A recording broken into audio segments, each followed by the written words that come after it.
I was very surprised when Glasgow was chosen for COP26. At first I was surprised. And then I thought, you know, why is a Conservative government, a London-based Conservative government, why are they doing this in Glasgow? When it is a Conservative government which once promised to be the greenest government Britain had ever seen. Do you remember David Cameron promising the greenest government we'd ever seen, and has rolled back on everything?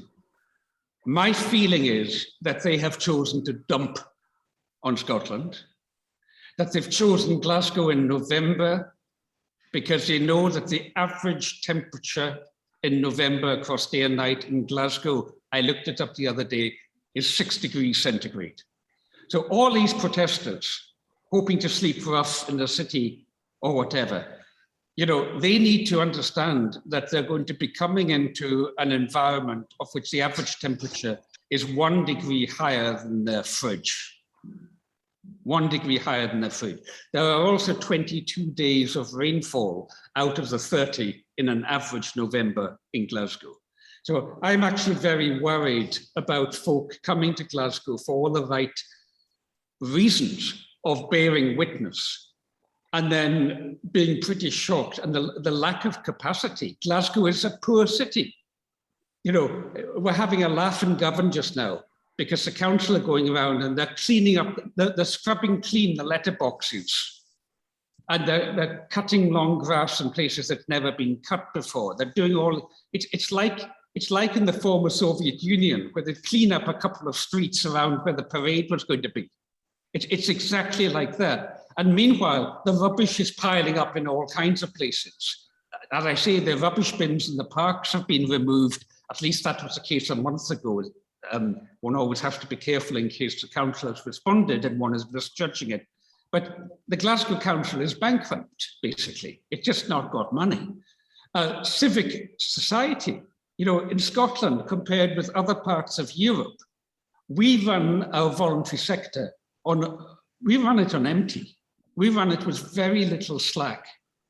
We've got very little capacity to really throw open the doors and turn things on.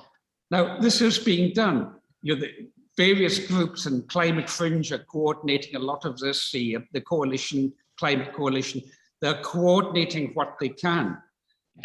But I do worry about large numbers of people coming and not being able to hold them well, and then perhaps not having a good experience, and then that reflecting badly on Scotland.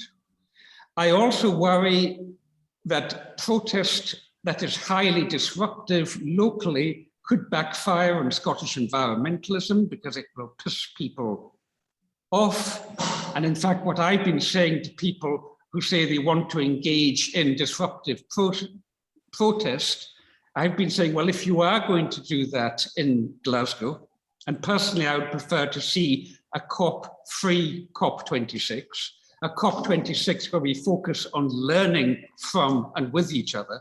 But if you are going to do disruptive process, can I simply point out that you have both BAE systems building warships, and you've got Thales,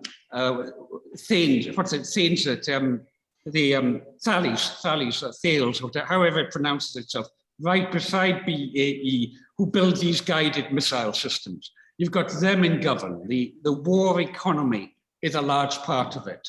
So, you know, just consider where you might pick to do your protesting, because you've got different options if you are going to be going down that road. It's not me to suggest what anybody might do, but consider targeting where the protest goes. So that's two things. One thing is care of people coming on slender resources to Glasgow, care for them. Secondly, targeting protests so that it doesn't do you know that thing in Canning Town where they jumped on top of the trains in a working class area of London and really pissed everybody else. Let's not have that kind of protest going on. Be aware that there might be false flag operations, there might be provocateurs trying to do that kind of thing in order to screw things up for us in Glasgow. Be aware of that possibility. So those are two things. And then the third thing, which I think is your wider question, I would say stand by to be very disappointed with the outcomes from COP26. I don't think the governments are going to have the ability to make the level of changes that are anywhere near needing to be made.